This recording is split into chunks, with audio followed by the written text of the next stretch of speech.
एक गांव में एक बुढ़िया माई रहती है। उनकी 3 संतान थे, 2 बेटा और एक बेटी थी। बुढ़िया माई का तीनों संतान बहुत बड़े बड़े हो चुके थे। एक दिन अचानक बूढ़ी माई का एक हाथ और एक पाँव अचानक सूना हो जाता है। अब तो बूढ़ी माई बहुत चिंता में पड़ गई कि हमारा अब तीनों बच्चा को कौन सेवा जतन करेगा, कौन खाना बनाकर खिलाएगा। यही सब बूढ़ी माई चिंता करने लगी। बूढ़ी माई के बड़े बेटा मोहन कहता है कि माँ, तुम क्यों इतना चिंता करती हो? तुम चिंता मत करो, मैं हूँ माँ, मैं खाना बनाऊंगी और अपना भाई बहन को खिलाऊंगी माँ, आपको खिलाऊंगी माँ, आपको सेवा करूंगी माँ। मोहन खाना बनाकर अपना दोनों भाई बहन को, अपना माँ को खाना खिलाया करता था। बूढ़ी माँ का अपना बेटा को बर्तन मांजना, खाना बनाना देखकर बूढ़ी माई को बहुत दुख तकलीफ होता था। आज हमारा हाथ पाँव लूजा होने के कारण से आज हमारा बेटा को कितना तकलीफ उठाना पड़ता है। एक दिन बूढ़ी माई अपना मोहन बेटा से कहती है कि बेटा, तुम्हारा तकलीफ हमसे देखा नहीं जाता है बेटा, तुम एक लड़की देख कर तुम शादी कर लो। मोहन अपना माँ से कहता है कि माँ देखो, लड़की तो कोई बाजार में तो बिकती नहीं है कि मैं खरीद कर ले आऊंगी और उससे शादी कर लूंगी। शादी करने के लिए तो माँ लड़की तो खोजना पड़ेगा। एक दिन की बात है, एक लड़की का पिता लड़का को ढूंढते ढूंढते या वही मोहन के घर आ पहुंचता है। मोहन का माँ वो आदमी से पूछती है कि आपको क्या चाहिए, कौन काम है? आदमी कहता है कि हमें तो एक लड़का के तलाश है, हमारा एक लड़की है, उन्हें शादी करना है, उसलिए मैं बहुत दिन से लड़का खोजती हूँ। माँ कहती है कि मैं भी तो लड़की खोजती हूँ अपना मोहन के लिए, कि अपना मोहन के मैं शादी करवा दूँ। लड़की का पिताजी का मोहन का घर और मोहन तो पसंद पड़ गया और वही पर शादी ब्याह के दिन ठिकाना सब कुछ पक्का हो गया। मोहन के माँ बहुत अच्छे से अपना बेटा को शादी करवा देती है। बहू तो घर में चली आई, कुछ दिन तो अच्छे से रही, बाकी अपना सासू माँ का सेवा जतन नहीं करती थी। देखते देखते तो कुछ दिन तो बीत गया। एक दिन वो बूढ़ी माँ कहती है कि मोहन बेटा देखो, अपना छोटे भाई सोहन को तुम शादी करवा दो। अपना छोटे भाई सोहन को शादी करवा देगा बेटा तो हमारा मन को तो बहुत शांति मिल जाएगा। कम से कम अपना जिंदगी में तो अपना छोटे बेटे को शादी तो देख लूंगी। अपना माँ का बात सुनकर मोहन लड़की ढूंढना तो शुरू कर दिया। खोजते खोजते एक घर मिला। वो घर में उनकी पिताजी या उनकी बेटी रहती थी। जो बेटी 11 माता का परम भक्त थी, बहुत श्रद्धा भक्ति से 11 माता का पूजा करती थी। लड़की का नाम शांति था। मोहन कहने लगा कि बाबा, आपका घर तो मुझे बहुत पसंद है, आपका बेटी भी पसंद है, मैं आपका बेटी के साथ अपना भाई के शादी करवाऊंगी बाबा। शांति बहुत संस्कारी लड़की थी, घर के सारा काम अकेले संभालती थी, पूजा पाठ भी करती थी। मोहन घर आकर अपना माँ से कहता है कि माँ, हम तो सोहन के लिए बहुत सुंदर लड़की पसंद कर लिया है माँ, बहुत संस्कारी है, सारा काम धंधा करती है, पूजा पाठ करती है, बहुत संस्कारी है माँ। अब ये बात सुनकर माँ तो बहुत खुश हो गई कि बेटा सोहन के लिए तो ऐसा ही लड़की चाहिए। सब बात सुनकर बूढ़ी माई का बड़ी बहू को तो जलन ध लिया कि हम क्या संस्कारी नहीं हूँ, काम धंधा नहीं करती हूँ, पूजा पाठ नहीं करती हूँ। सासू माँ कहती है कि बहू, तुम्हारा तो 2-3 साल शादी के हो गया, बाकी कभी तो नहीं देखी हूँ कि तुम कोई भगवान का पूजा करती हो। अब तो मोहन के पत्नी वो शांति के नाम सुनकर तो बहुत जलने लगी, बहुत जलने लगी।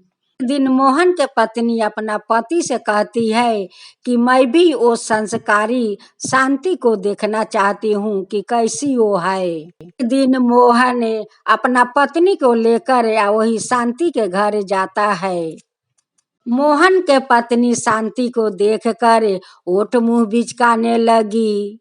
मोहन के पत्नी लड़की का पिताजी से कहती है कि ठीक है, सब कुछ तो ठीक है, अपना बेटी को दहेज आप कितना देते हैं।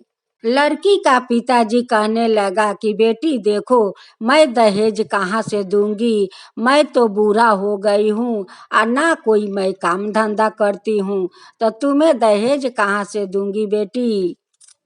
मेरा तो बेटी ये संपत्ति है और वो संपत्ति तो बेटी आपको मैं देती हूँ।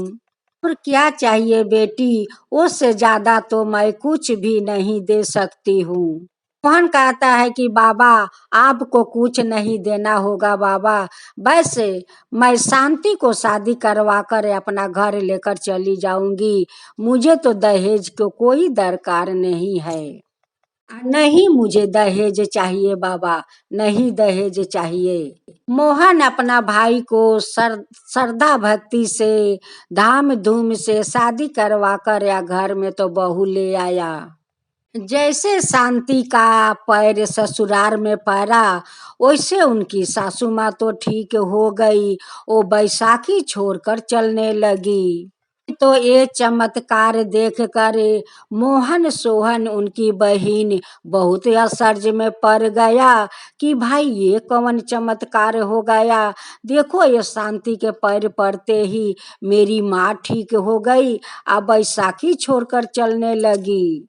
अपना सासू माँ का बहुत अच्छे से सेवा भाल करने लगी, अपना सारा परिवार के साथ रहने लगी और सब के साथ प्यार करती थी और सब को मान दान करती थी। महीना में 2 बार 11 माता का बहुत श्रद्धा भक्ति से व्रत करती थी। अपना सारा परिवार को आंगना में बैठा लेती और 11 माता का बहुत सुंदर कथा कहती।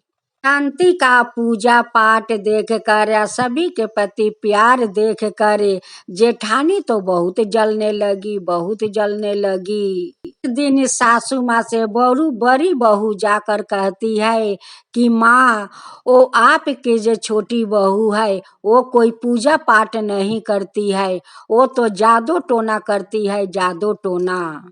बात उनकी ननद सुन लेती है तो कहती है कि भाभी ये कोई जादू टोना नहीं करती है भाभी, ये तो 11 माता का व्रत करती है, 11 माता का व्रत करती है भाभी, ये कोई जादू टोना नहीं करती है। तो बड़ी भाभी को तो मुंह में काली लाग गया। उनकी खुद ननद जवाब देकर मुंह में काली लगा दी। एक दिन की बात है, सोहन कहीं बाहर में 4-5 दिन के लिए चला गया। इधर उनकी भाभी शांति को तो बहुत दुख देने लगी। उनकी जेठानी अंगना से लेकर दुआर तक सारा काम करवाने लगी और वो शांति सारा दिन काम करती, ना खा पी करे वो सारा दिन काम करते रहती, सारा दिन काम करते रहती। एक बार जेठानी नहीं कहती कि तुम सारा दिन काम करती हो, कम से कम एक बार तुम भोजन कर लो। सासू माँ पूछती कि छोटी बहू भोजन कर ली, बड़ी बहू कहती कि हाँ वो तो कब के भोजन कर ली। पूछती कि भाभी छोटी भाभी भोजन कर ली, वो तो झूठ पर झूठ बोलती थी कि हाँ वो कब के तो भोजन कर चुकी है। एक दिन जेठानी अपना देवरानी को बहुत सारा कपड़ा देती है धोने के लिए और बहुत सारा बर्तन देती है मांजने के लिए, और वो बेचारी तो सारा दिन कुछ नहीं खाई थी। अभी तो उनकी सारा दिन काम करते करते माथा चक्कर मारने लगा। जैसे माथा चक्कर मारने लगा वैसे माँ 11 के नाम लेती है और वही पर बेहोश हो जाती है।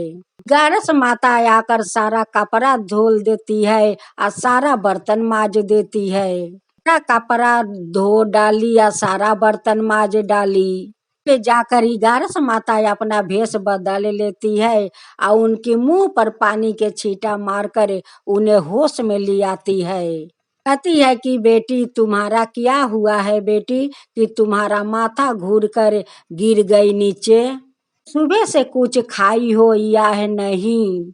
कहती है कि नहीं, मैं काम कर लूंगी तो जाकर भोजन कर लूंगी। तारस माता तो सब कुछ जानती थी कि इनकी जेठानी तो बहुत बदमाश है, इनके साथ तो बहुत जलन करती है, बहुत सारा काम करवाती है। बंटी कहती है कि माँ आप कौन हो। वो कहती है कि बेटी मैं तो तुम्हारा पड़ोसिन हूँ, यही पड़ोस में तो मैं रहती हूँ।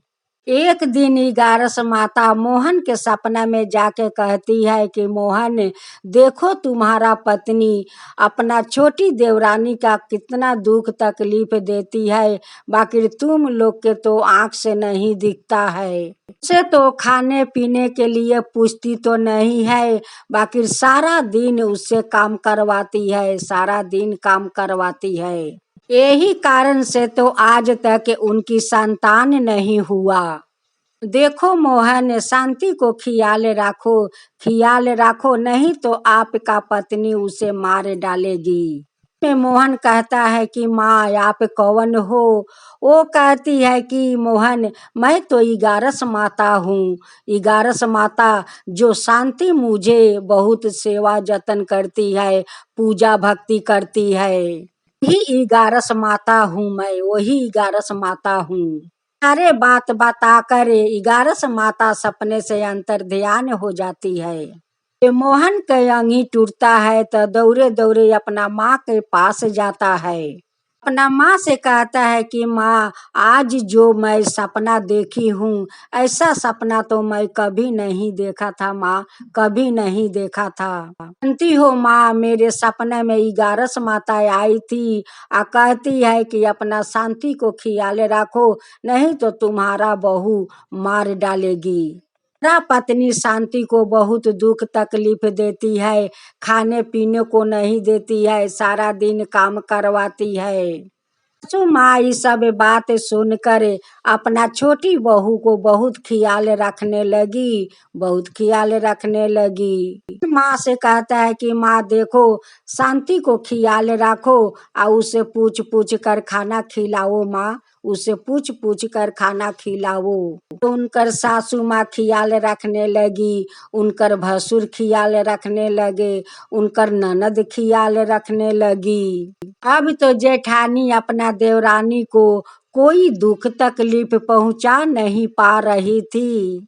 सब कोई का ख्याल रखते हुए देख कर तो जेठानी बहुत जलने लगी, बहुत जलने लगी। एक दिन सासू माँ अपना छोटी बहू के लिए खाना निकाल कर थैले में ढाक कर रखी थी। खाना में जेठानी आकर विष डाल देती है। खाना खाकर ये मर जाएगी, हमारा सारा जलन मिट जाएगा। इसका माथा पर 11 माता का हाथ है, भला उन्हें कौन मार सकता है। 11 माता आकर या सारे थाले के खाना माटी में गिरा देती है। माँ आकर कहती है कि बहू अभी तक तुम खाना नहीं खाई, देखो तो आकर सारा खाना बिलाई तो माटी में गिरा दिया। तो माँ दूसरा खाना निकाल कर ले आती है, बैठा कर अपना सामने शांति को खाना खिलाती है। तो खाना सारा माटी में गिरे हुए थे, वो सारा खाना उठाकर बाहर खेत में फेंक देती है। वहां पर कुत्ता आता है या खाना खाकर वहीं पर मर जाता है। तो मरे हुए कुत्ता देख कर मोहन अपना माँ को बुलाता है और कहता है कि माँ देखो ये खाना खाकर तो कुत्ता मर गया। माँ कहती है कि बेटा ये खाना में जरूर जहर था, ये खाना में जरूर जहर था। पूरी माई कहती है कि बेटा ये खाना तो मैं अपना हाथ से निकाल कर शांति को खाने के लिए दिया था। मन का संदेह या उनकी पत्नी पत्नी में हो गया था कि ये सारा कार्य ये मेरी पत्नी किया है शांति को मारने के लिए। कर अपना पत्नी से पूछता है कि शांति को खाना में तुम जहर मिलाई। वो तो झूठ बोल दी कि मैं क्यों मिलाऊंगी जहर, ना तो तुम्हारा माँ देती है तो वही जाने। आज तो 11 माता, ये तो 11 माता का कृपा है कि आज 11 माता शांति को बचा लिया, नहीं तो ये खाना खाकर तो शांति आज मरी जाती। वैसे ही शांति का पति घर में आ जाता है और कहता है कि माँ इतना घर में उदासी क्यों छाई है माँ। उनकी माँ कहती है कि बेटा आज तो अनर्थ हो जाता, बेटा आज तो अनर्थ हो जाता। ये तो 11 माता का कृपा है कि आज तो तुम्हारा पत्नी बाच गई, नहीं तो वो खाना खा लेती तो वो आज मर जाती बेटा। जाने वो खाना में कैसे जहर आ गया बेटा, कैसे जहर आ गया। खाना अगर बिलाई नहीं गिराती तो वो तो मेरा शांति खाना खाकर मर जाती बेटा, मेरा शांति खाना खाकर मर जाती। तो 11 माता का भक्त है, उस लिए तो 11 माता अपना भक्त को बचा लिया। दूसरा एकादशी आया तो शांति बहुत श्रद्धा भक्ति से 11 माता के उपास होकर व्रत किया। अपना घर के सारे परिवार को बैठाकर 11 माता को कहानी सुनाया। 11 माता को सारे परिवार मिलकर हाथ जोड़कर उन्हें धन्यवाद दिया कि हे 11 माता आज अपना भक्त को बचा लिया, 11 माता अपना भक्त को बचा लिया। 11 माता उनकी सासू माँ के सपने में जाती है और कहती है कि देखिए ये आपका बड़ी बहू जो है वही तो खाना में विष डाल दी थी, खाकर मर जाएगी तो उनकी जलन कम हो जाएगा। तब से उनकी पति बाहर गए हुए हैं, तब से जेठानी अपना देवरानी को बहुत दुख तकलीफ देती है, बहुत दुख तकलीफ देती है। आया तो ये खाना में जहर मिला दिया कि खाना खाकर ये मर जाएगी। जहर के बात माँ 11 सपने में उनकी सासू माँ से बता देती है और अंतर ध्यान हो जाती है। सासू माँ के अंगी टूटता है तो जाकर अपना बड़े बेटे से कहती है कि बेटा ये सब बड़ी बहू का चाल था, वही जहर मिला दी थी खाना में। देखो आज फिर से 11 माता मेरा सपना में आई थी, ये सारा बात कह रही थी कि ये आपका बड़ी बहू छोटी बहू का खाना में जहर मिला दिया था। बात सुनकर मोहन अपना पत्नी को बहुत मार मारा, बहुत मार मारा और कहने लगा कि तू डाइन है, तू तो जादूगरनी है रे, वो पूजा पाठ करती है तो तेरा अच्छा नहीं लगता है, तू तो कभी भगवान के नहीं मानती है, तेरा आज तक कोई संतान नहीं हुआ, आज देख तू शांति के मारने के लिए गई तो देख आज उन्हें 11 माता बचा लिया। बहुत हथियारिन है, तू मेरा घर से निकल जा हथियारिन, निकल जा। अब तो उनकी पत्नी पैर पकड़ कर रोने लगी कि हमें माफ कर दीजिए, हमें माफ कर दीजिए। शांति का हथियारिन हूँ मैं, शांति का बहुत दुख तकलीफ दिया हूँ, आप माफ कर दीजिए स्वामी, हमें माफ कर दीजिए।